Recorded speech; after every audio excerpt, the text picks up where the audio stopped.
Hello, yeah, I'm doing another read aloud, but this is of a different story I wrote on Wattpad. I'm going to be doing different stories every time, because I write stories a lot. So yeah, so this story is called An Undertale Adventure, and, you know, it's obviously based off of the game Undertale by Toby Fox. It's not an Undertale Adventure, it's an Undertale story, sorry. And yeah, so let's start. Chapter 1. An Adventure to Remember. Frisk opens her eyes. She slowly sits up, ice-lint, almost asleep.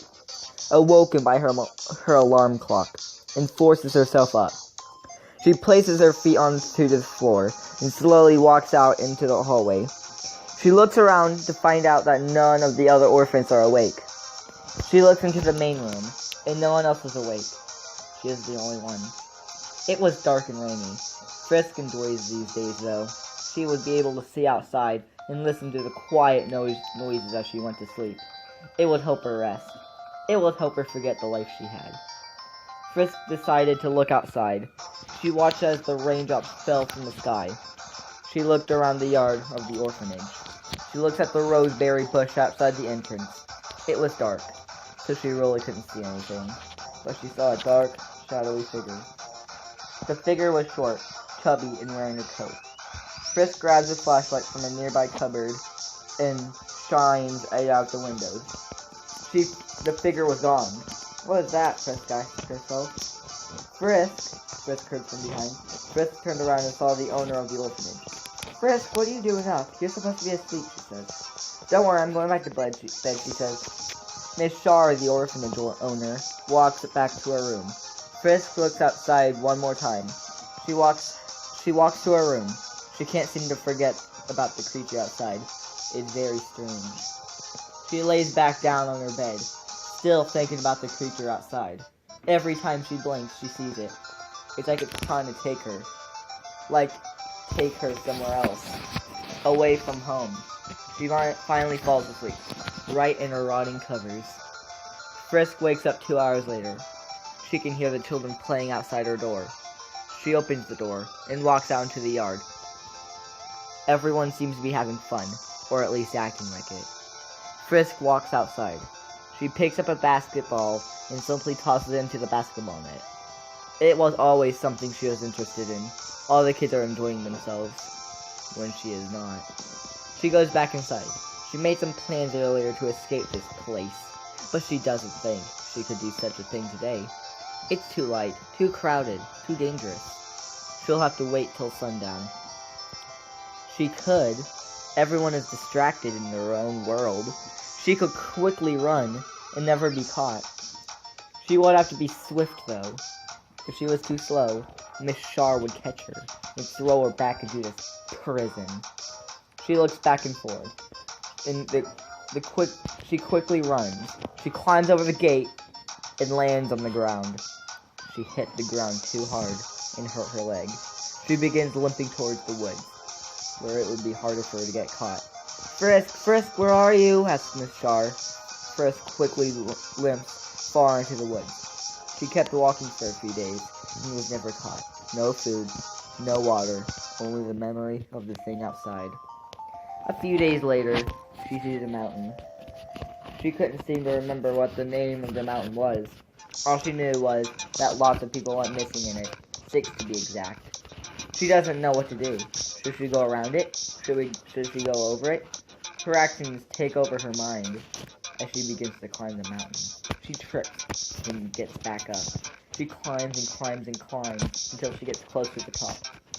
She gets adrenaline as she climbs faster until a hole opens up. She holds onto the edge as the hole begins to force her inside. She tries to escape, fighting the force, but it throws her onto the ground floor. She tries to stand up after the impact, but her leg is broken. She uses her arm to crawl towards this mysterious pillar. Hello, she hears from behind her. She turns around and sees a yellow flower. It's just a normal flower until its petals open up. She sees a smiley face in the middle of the flower. Its eyes open with a bright glow. Well, look what we have here, it says. A human, how exciting, it says. Who are you, asked Frisk. Well, you can just call me Flowey, he says. Oh, okay, says Frisk. Well, knowing that you fell into the void, it seems that you can't escape, says Flowey. Wait, did you just say escapes? Asked Frisk. Oh, sorry guys, I escape, I meant leave, Flowey notes. What is this place, asked Frisk. What is this place? Well, it seems you are asking me what this place is, yeah. Yes, I want to know what this place is, Frisk asked. Oh, don't worry, I'll tell you, said Flowey. Follow me. Frisk and Flowey begin to travel down through the cave. The walls are made out of purple bricks, and there seems to be a small stream of water coming from the wall. Where are you taking me, Frisk asked. You do want to know what this place is, right? He asked. Yes, says Frisk. Then, eventually, make into a mysterious room. It seems to be molding and rotting of age. Frisk looks down at the sign. It says, Trestgrave. Welcome to Trestgrave, says Flowey. So, this place is just a giant purple maze, says Frisk. Well, no, says Flowey. There is a bunch of citizens down here. Can I see them, asks Frisk. Flowey puts his head down. His leaves covering his face. You shouldn't have asked that, he says. He looks up with his piercing red eyes. Spiny roots starts rising from the ground. They surround Frisk. At this point, she is trapped. Flowey starts his maniacal laugh and regains joy by Frisk's death. Frisk ducks down as she knows that her life is about to end, until a ball of light approaches them. It hits Flowey's face. The roots go back into the ground. Flowey looks to where the light came from. He looks angry, then terrified. Flowey goes back into the ground as well. Frisk turns to where the light came from. She sees a weird figure. It has a dress, and small horns. It looks straight at her, its eyes glowing bright as sunlight. It began to approach Frisk. Frisk tried to move back, but it was running. Frisk ran from it. Frisk ran through the purple maze, and she can hear the fast footsteps from the creature. She was terrified at this point. The creature is still trying to hunt her down, and she is trying to escape. She looks back at the creature's soulless eyes. When Frisk faces her head forward, she trips on a fallen brick. Her head hits the ground, and she goes unconscious. She was asleep for hours. She begins to open her eyes as she sees the horned creature towering her over her bed.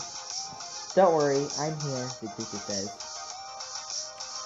That was the end of Chapter 1 in Adventure to Remember. So, yeah, next we're going to do Chapter 2, Life Opens Up. Next, we're going to do Chapter 2, Life Opens New Doors.